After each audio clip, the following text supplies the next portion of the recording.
I am with our buddy, yan, si Mads. Kasi, laging, laging parang, lagi ko pang hindi alam. Laging marami akong kailangan pag-aralan pa. Parang ganun yung pakiramdam ko. Parang every time na may i-rehearse ako for ASAP, nasasayawin ko or kung saan man harap ng mga taong malaki ang mga pangarap. Siyempre ito ay tungkol sa sayawan. Gusto namin malaman is Marcel, but ikaw ba nung Bagets Cup, pinangarap mo rin ba na sumali sa ganitong kalaki at kaingrande ng mga dance competition? Sa totoo lang, fan kasi ako eh. Kaya, grabe yung pagnood ko dati sa Street Boys, kay Miss Dayanara, kay Vanessa Del Riaco. So, hindi ko nga na-imagine na nagpagsasayo ako sa ASAP. And para mapanood, makita yung mga contestants dito sa World of Dance, sobrang yung parang, buti na lang, nagsasayo ako bilang isang entertainer. Hindi to compete. Kasi iba yung passion, iba yung pagmamahal nila sa dance, iba yung sacrifices nila.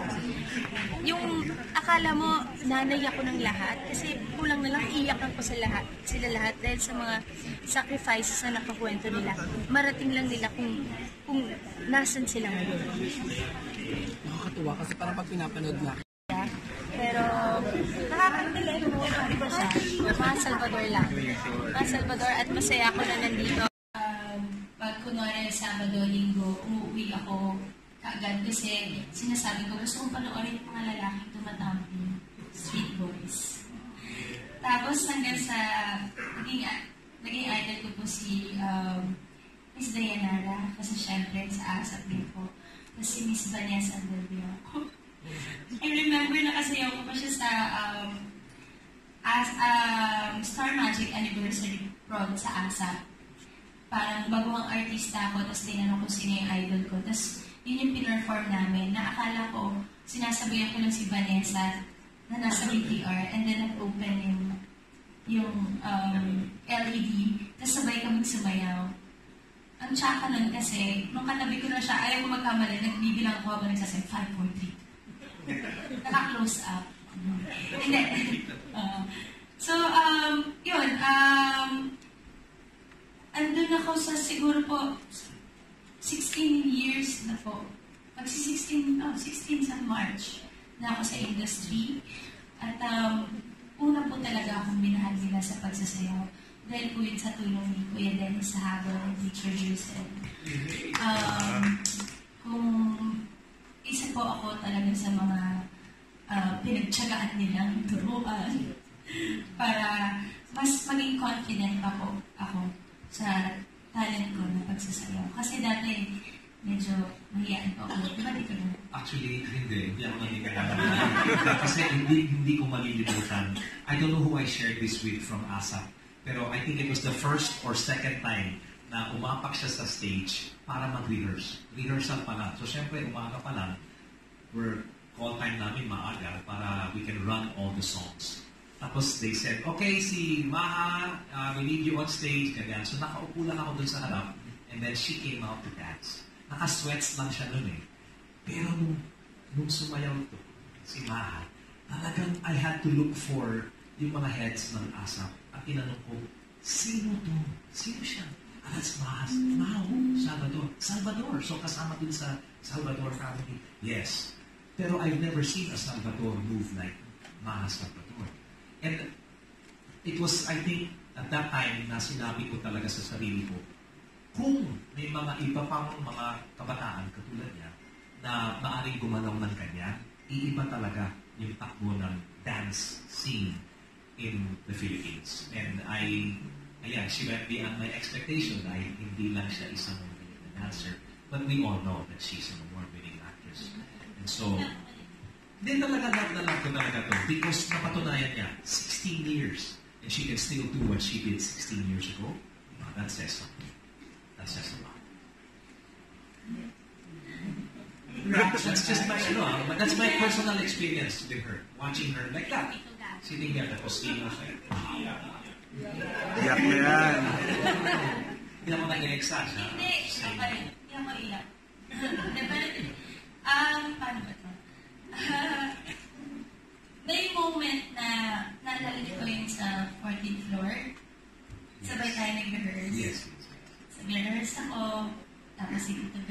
Tapos umupo ako dun sa may bintana. Tapos umupo si Tito Gary.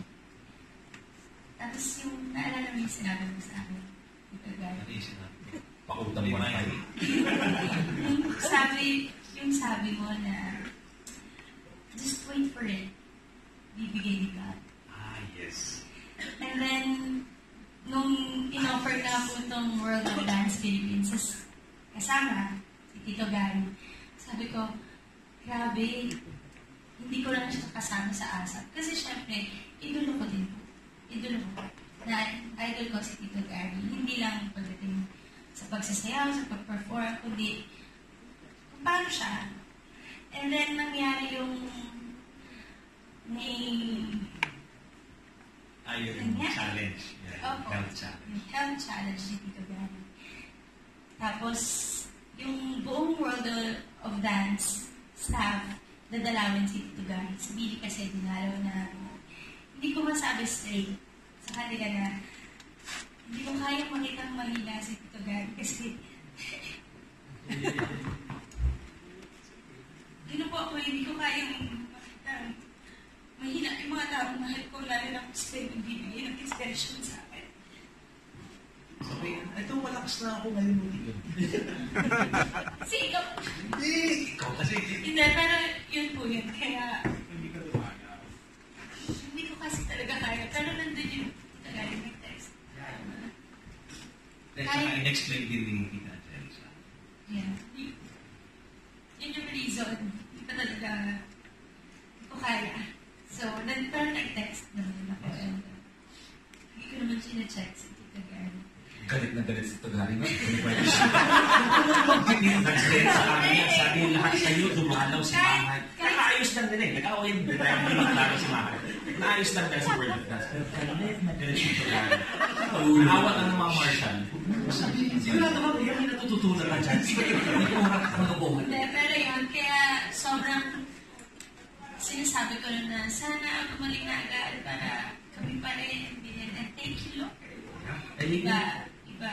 Grabe, yung recovery ni Kuya Gary, I mean, I've never seen anybody. Kaya nga Superman tawag namin kay Kuya Gary. And honestly, kasi, alam mo yun, you know, from everything that he just went through, operations and everything, in 4 months, di ba, nandito siya. And he's still performing like he's 25. Diba? So, paano yung puso namin? Paano kami, alam mo, Ang importante doon yung salitang parang. Parang. Please. Parang lang. Kaya yung matulog ko medyo. Sa mga hindi, grabe po talaga mag-inspire si Tito Gary. Kasi syempre, certain lagi sa ASAP nakakasama. So, alam niyo mo po, ang dami naming napagdadaan tayo, di ba? Pero, very blessing talaga si Tito Gary.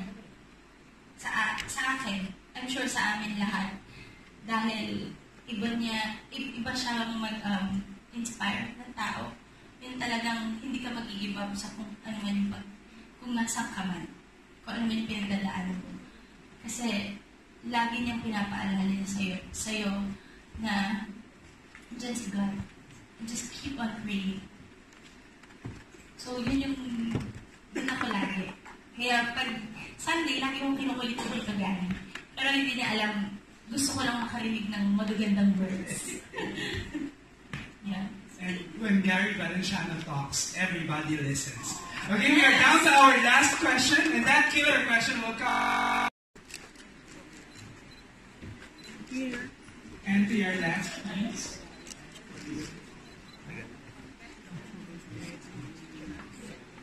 And to your right.